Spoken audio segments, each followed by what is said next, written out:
Today is lesson 3.1, Count Equal Groups. Our essential question is how can you use equal groups to find how many in all?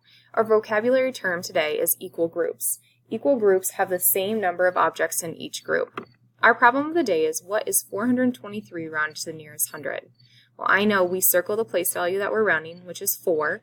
We underline the number that's just to the right of it, that's 2. We know that 2 is less than 5, so we're going to have the hundreds place rest, meaning that the 4 stays the same and the other numbers turn to 0. So my answer is C, 400. Today we'll be looking at objects and numbers and putting them into equal groups. Here is a picture of green squares. What we're going to do is we're going to skip count by 4 because we're going to put them into groups of 4 here. So we'll count 4, 8, 12, 16. So that means I have 4 groups of 4.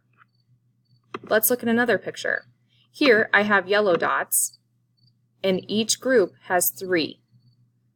So let's skip count by 3s. 3, 6, 9, 12. So that means that I have 4 equal groups of 3. Now I want you to look at this picture, and I want you to put them into equal groups of 2. Please write this on your Post-it and make sure to hand in.